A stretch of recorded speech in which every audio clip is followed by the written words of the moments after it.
Okay, so again, this is just an expansion of it, a more pictorial. So you've got germs. The germs live on people, animals, food, soil, water, etc. We know that with SARS, it's mostly people and surfaces. Um, how does it get out? Well, it gets out when sick people cough or talk, or even non-sick people do the same thing. They cough, they talk, they touch stuff, and then the germs then get transmitted via droplet, aerosol, or contact, and they enter the same ways that they left, through the mouth, nose, eyes. And who's susceptible right now? Um, you know, Babies, we haven't seen much of a problem with the very young. We have begun to see problems with an autoimmune style reaction in children. The elderly are highly susceptible, making up nearly 42% of the deaths that we've seen are those above the age of 65. People with weakened immune systems, autoimmune disease, obviously, everyone is non-immunized in this situation. Next. All right, so how do we break this, and what are we trying to do now in terms of educate? Like, we didn't really need to educate everybody down to these levels, but it will be useful that to have as many people and around you and your community to understand why we're doing what we're doing and where we're breaking the link, right?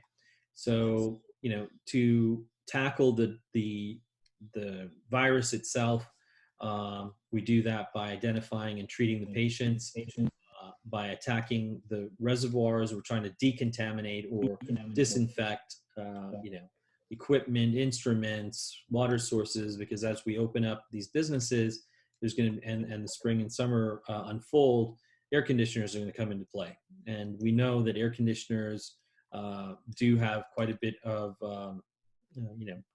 potential to circulate air, and within that air within the room circulating to a great extent, the droplets, aerosol of the virus could potentially contaminate. So obviously that would be someone coughs, it gets drawn into an intake, and then it gets spread through the room by the air conditioning.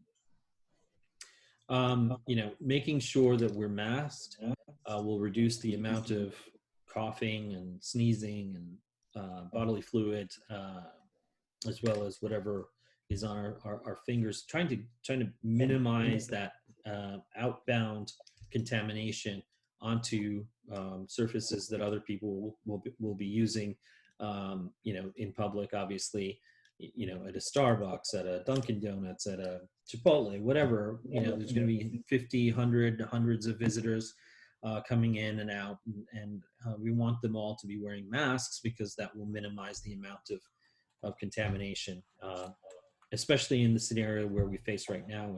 We don't know the number of people that are asymptomatic carriers of this disease. So we must all be attentive to eliminating the risk of that spread. Then the hand washing comes in, right? The hand washing is important now. Probably a lot of you haven't been really practicing a lot of it at home, because it doesn't make sense in a green environment to be constantly washing your hands. But you will have to learn to do that now as you exit your house. You want to go out with clean hands, and you want to come back. Before you come back and start touching things in your house, you want to make sure that your hands are clean. So after you've come back from shopping or doing anything outside of your home, the very first thing you do, wash your hands thoroughly. And that's going to be a very important habit that everybody must do. Otherwise, you will be bringing in contamination. Are we recommending everyone wear gloves in public? No, we are not. We are instead recommending everybody wear masks. There's no evidence that wearing gloves does anything but create more waste.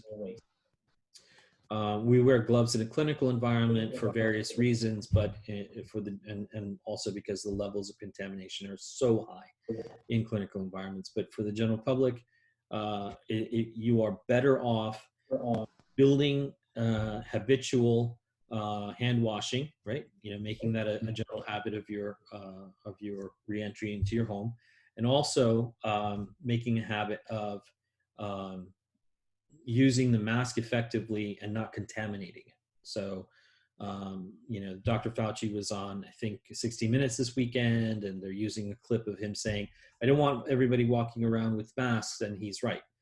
If you are 12 to 15 feet away from anyone, or if you're in your yard, or if you're in a park where there's no one else around you, or if you're in your car, don't wear a mask. Okay. Um, there's too many reasons for me to go into as to why you shouldn't. You should wear a mask if you know you are going to be in an environment where you are forced to be within 6 feet of people. If you are approaching an area where you know you're going to be within 12 feet of people, you should have the mask on. Under other circumstances, there's no need to wear one. The reason we're doing this, you know, re-education every week, John and I want to stress that the way you get this is not from a cut and blood and, you know, the other mechanisms of getting bacterial infections. This is from oropharyngeal, nasopharyngeal, and tracheal secretions that get, you know, blown out. They're aerosolized and they land on another person, and that droplet infection causes the transmission of the virus. If you have a mask on, it minimizes, it does not eliminate, it minimizes the risk. If you have the virus in you, it minimizes the risk of you expelling it out into public. Okay, so this is portal of entry, portal of exit. And then obviously we covered people who have, you know, susceptibility, should be extremely cautious and vigilant about this stuff. Next.